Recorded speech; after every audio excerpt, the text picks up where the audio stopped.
Hello and welcome to the How Not to Screw Up Your Kids podcast, the bucket emptying episodes. I'm your host, Dr. Mary Han, psychologist and parenting expert.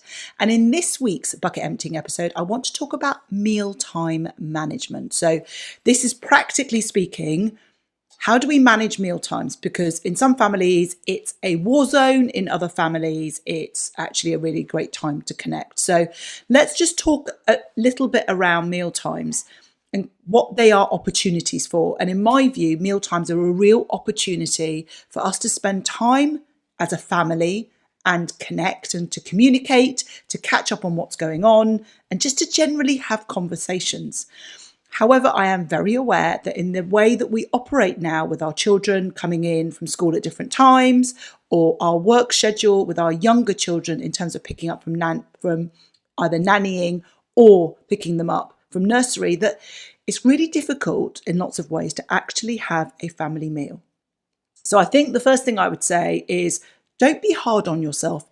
If there are genuine logistical, practical issues that get in the way of you being able to have regular patterns of meals together as a family during the week, then don't have any guilt around it. Just try and create opportunities to at least sit with your children whilst they have their meals. So that's the first thing, is that just review the situation Monday to Friday. If it just doesn't work and you've got multiple meals happening, then it's just about where might you then be able to kind of sit with your children. So it may be, for example, that your partner is the one that comes in much later, and actually as a way of maintaining your relationship, you want to eat with them. Great. But just make sure then that when your children are having their meal, that you're sitting with them, engaging as though you were eating, just to provide that opportunity for them to kind of have that conversation. If we're talking about older children and we're talking about teens that are regularly coming in at different times, they're getting themselves to and from school, to and from college. And actually you end up with lots of different meal times because it's just not practical, genuinely not practical, and only you can answer that question. Then look to the weekends to try and bring in that connection time.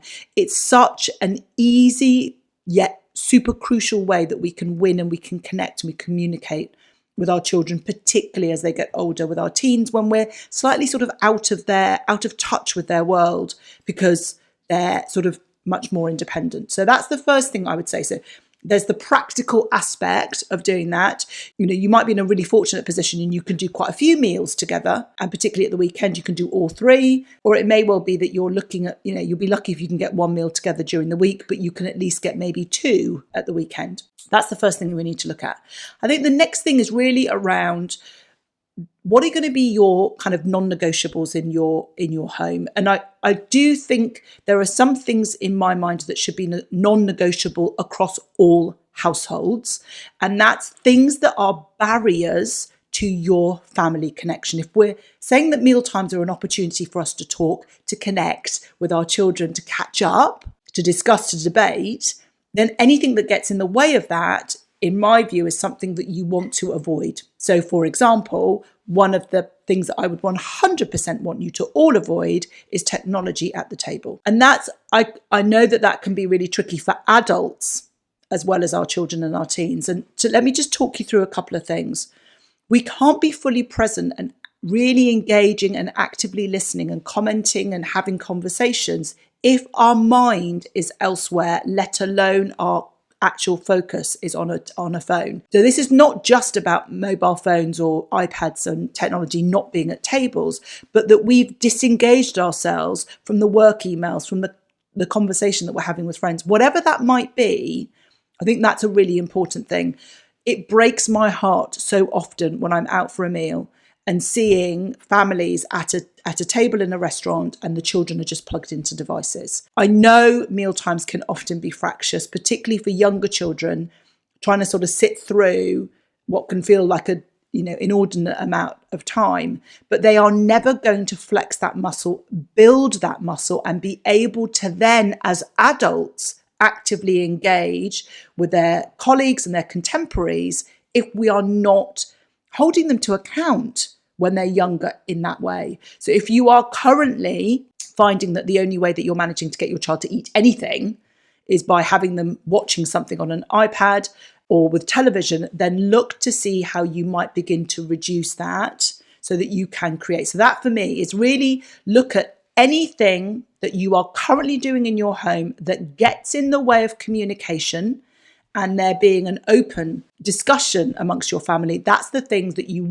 I would strongly advise you to get rid of. Now, that doesn't mean that your children or your teens even are suddenly going to begin to open up. But what we're doing is we're creating an opportunity. We're creating the space so that if they choose to open up, we're then able to be there, to be present, to be actively listening. So we're looking at routines during the week to see what we can and what we can't do in terms of meals. We're looking at what are the things that we can set as absolute no-goes that interfere with the communication. And then it's thinking through what are going to be the kind of the rules and the foundations in your home. Are you going to insist that everybody stays at the table until the last mouthful is eaten? I don't have a definitive opinion on this. I think it's something that you want to do as part of your family kind of dynamics and your family culture and the environment that you're trying to set and what you value. But it's really thinking about that. Are you going to create a culture that actually your children have to try everything that is presented to them, but they don't necessarily then need to eat it if they don't like it? I think I would encourage that because I think that it's really good to encourage children to be curious about food. And even if something looks like it isn't something that they want to try, but if they can at least try it, I think that is also good. But you might have a child that you're really struggling with around meal times, and that might feel at the moment a step too far. What we do not want, what I would really actively encourage against, is making meal times a battle. They shouldn't do, because what we're trying to really encourage our children to understand is that meal times are about communication and that food itself is fuel. It's what we put into our bodies in terms of our energy, in terms of being able to fuel us in order to allow our brain to do its job in terms of learning and concentration and creativity, as well as our body in terms of the muscles and the energy in order for us to be able to do the physical activities that we enjoy. So we really don't want to get into a situation where food becomes a battle. So I would encourage you to really think through, if you've got a policy at home that everything must be eaten that's on the plate, just where does that come from? I know that was something that was very clear at my home when I was a young child, and my mother felt very strongly that we needed to do that. And the reason for that was that she very much had the view that we were very fortunate to have food. And so if we place something on our plate, then we should eat it, because others, don't have that opportunity, aren't able to access the food that we are. And if that's your view, then that's absolutely fine. That's part of the culture that you're creating in your home and values around gratitude. Then rather than battling about the last morsel absolutely being eaten, what you want to maybe do instead is encourage a responsibility and an ownership that when you choose to place something on your plate, that you then need to finish eating it. And so you might shift what you might currently do, which is to plate up your children's meals and then present it to them and ask them to eat all of it, to instead them being able to dip in and out. And I think that that's also helpful when we're trying to encourage our children to eat more of the good stuff, that what we can then do, and I understand it takes time, and I understand we're very busy parents and that we've got multiple things to juggle, but this is part of a long-term strategy of developing good habits around food.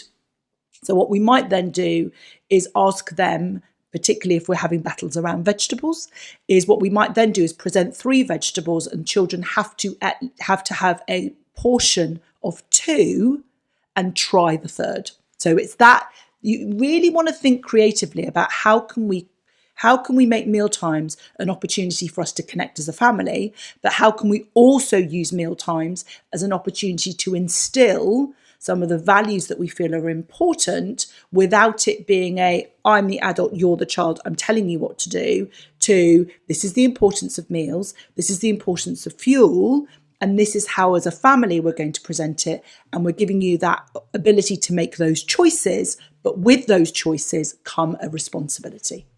So I hope you found that helpful.